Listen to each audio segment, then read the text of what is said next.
Hello everyone, I am Preeti Malviya. Welcome to Kids Club digital class. In previous video, we have read about type of industry and classification of industry.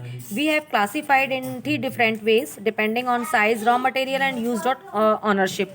On the basis of ownership, we have classified small scale industry, large scale industry, cottage industries, and on the basis of ownership, we have classified private sector industry, public sector industry, joint sector industry, cooperative sector industry. Now, on the basis of raw material, so on the basis of raw material, we can classify the industry into different categories. That is agro-based industry, mineral-based industry, forest-based industry, and pastoral-based industry. First of all, I explain mineral-based industry, sorry agro based industry. These industries utilise agriculture based product. अब agro based industry है, इसका मतलब ये है कि agriculture product जो है वो वो बेसिक है और रॉ मटेरियल के रूप में यूज़ किए जाते हैं टू मेक फिनिश गुड. कोई भी प्रोडक्ट बनाने के लिए हमको एग्रीकल्चर प्रोडक्ट रॉ मटेरियल के रूप में यूज़ किए जाते हैं, such as cotton, textile, sugar, vegetable oil, food processing, dairy production, and leather industry are some of the example. Like cotton industry is a agro-based industry. Cotton is a agriculture product है. अब cotton से कपड़ा बनता है, तो cotton जो है वो हमारा रॉ मटेरियल हो गया. शुगर इंडस्ट्री में जो हमको शुगर मीन्स जो शुगर केन है, तो वो एग्रीकल्चर प्रोडक्ट जो है हमारा वो शुगर केन है, और शुगर केन से ही शुगर बनती है. Then mineral based industries that drive their mineral materials from mineral are called mineral based industry. They depend on mineral ore for raw material.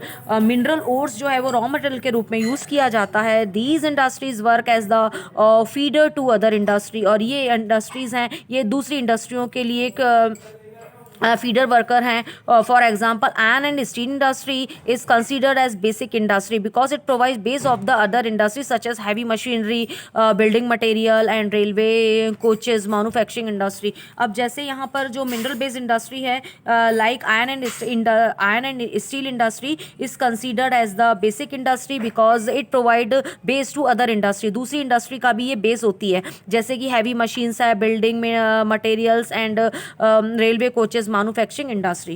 Forest based industries, these industries use forest product as raw material, for example paper, timber and handicrafts. Forest based मतलब जो हमको forest से जो भी कुछ हमको मिलता है वो हम एक रॉ मटेरियल के रूप में यूज़ करते हैं, जैसे paper, timber and handicraft. Pastoral based industries which depend upon the animal for raw material and called pastoral based industry. Milk, meat, leather and wool are some of the animal product. Pastoral based industry का मतलब होता है जो animal से हमको जो product मिलते हैं वो रॉ मटेरियल के रूप में यूज़ किए जाते हैं. Milk, meat, leather and wool are some of the animal product which these industry are based.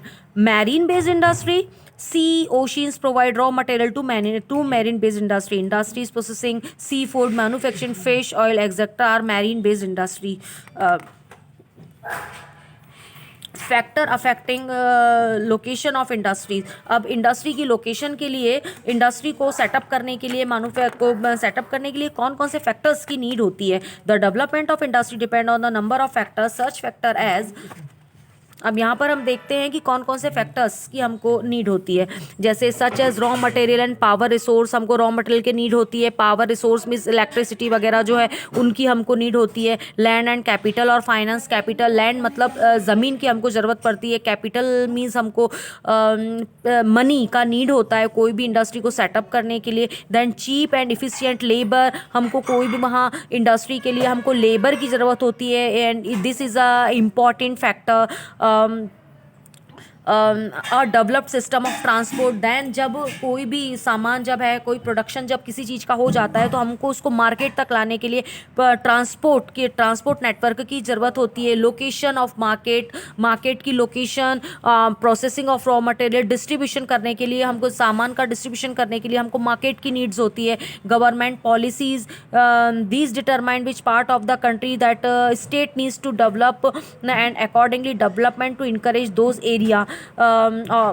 means often the government offers subsidies in the form of lower rent और easy loan। Means government policy ये है कि हमको कोई भी industry को जैसे setup करना है तो हमको लोअर रेंट पर इजी लोन प्रोवाइड वगैरह हो जाए, तो इसलिए हमको गवर्नमेंट पॉलिसीज़ की भी नीड होती है। ओके, तो ये जो चीज़ें हैं ये मैंने आपको बहुत ही शॉर्ट एक्सप्लेन की हैं।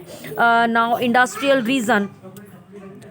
इंडस्ट्रियल रीजन मीन्स ऐसे कौन कौन से एरियाज़ हैं जहाँ इंडस्ट्रियल रीजन है, such as major industrial region जो है वो ईस्टर्न नॉर्थ अमेरिका में है, वेस्टर्न एंड सेंट्रल यूरोप में है, ईस्टर्न यूरोप और ईस्टर्न एशिया। ये हमने 4 भागों में हमने इसको डिवाइड किया है। Then industrial region of India. अब इंडिया के जो इंडस्ट्रियल रीजन है जहाँ पर कि इंडस्ट्रीज सेटअप हैं तो वो है India is a vast country where resource are the scattered presence of resource at different place has affected the industrial clutching pockets having core concentration of industry are known as the industrial cluster. Several industry region are found in the India such as Mumbai Pune industrial region, Bangalore Tamil Nadu region, Hooghly region, Ahmedabad Baroda region, Chota Nagpur industrial belt, Visakhapatnam Guntur industrial region, Gurugram Delhi Meerut region and the Kollam Thiruvananthapuram industrial cluster. Okay, तो ये industrial region हमारे India के हैं। अब यहाँ पर हम major industries के बारे में हम यहाँ पर बात करेंगे। तो हमारे यहाँ की जो मेजर इंडस्ट्री है, तो सबसे पहले मेजर इंडस्ट्री में हम India iron and steel industry को हम फोकस करते हैं, क्योंकि ये जो इंडस्ट्री है ये it is the basic industry है, क्योंकि ये दूसरी अदर जो इंडस्ट्री है उनको भी ये उनके लिए भी रिक्वायरमेंट होती है। The iron and the steel industry is very important industry. Its output is required to make houses, क्योंकि इसका जो नीड होता है, इसका रिक्वायरमेंट होता है make houses, building, vehicles, equipment, machinery, household appliance and much more. It has help in generating power के लिए इसका यूज़ किया जाता है, and also support transport, fuel and communication industry. It is a heavy industry, इसको हम heavy industries बोलते हैं। All its raw material are heavy and massive, so this industry is located near the sources of raw material, predominantly coal. The manufactured product are also heavy and need efficient transport system. जो manufactured product होते हैं वो भी heavy होते हैं और उसको हमको मतलब हमको ट्रांसपोर्ट सिस्टम की हमको नीड होती है डिस्ट्रीब्यूशन करने के लिए। It is also a basic और की इंडस्ट्री। ये बेसिक इंडस्ट्री है और की इंडस्ट्रीज़ हैं। Okay, the base for heavy industry and tools industry. For refinement of iron ore, coal and limestone is used. Coal is used in blast furnace. Burning of coal gives out the heat which runs the blast furnace. Limestone is used as fluxing material which help remove impurities from the iron ore. The product obtained is known as pig iron. Which is further produced to obtain cast iron to wrought iron and finally steel. In India, top 10 industry to have iron and steel industry आज Japan. जो top 10 countries हैं जहाँ पर कि iron and steel industry हैं world में, तो वो हैं Japan, USA, China, Russia, Ukraine, Germany, Korea, Republic, Italy, Brazil and India. In India the iron and steel industry is growing at a vast pace. मतलब इंडिया में जो iron और steel industry है वो बहुत वास्ट पेस में growing हो रही है। 5th largest producer in the world today. Most of the industry located close to raw material. बहुत सी इंडस्ट्रीज जो हैं वो रॉ मटेरियल के पास में ही सेटअप हैं। चीप लेबर जहाँ पर प्रोवाइड हो जाते हैं and a good transportation network है। All the important steel producing centre such as Bhilai, Durgapur, Burnpur, Jamshedpur, Rourkela, Bokaro and situated in favorable location. India in steel production increased from 1 million ton in the 1947 to 32.60 million in 2004 and 5. In 2004, India was the largest exporter of steel, which announced for 2.25% of the global steel trade. तो इसमें ये बताया गया है कि India में जो steel का जो प्रोडक्शन है वो 1 मिलियन टन था 1947 में, और जो कि 2004 और 5 में बढ़कर 32 मिलियन हो गया। और इंडिया जो है लार्जेस्ट एक्सपोर्टर बन गया है, और ये मतलब पूरा 2.25% जो है वो अकाउंट करता है।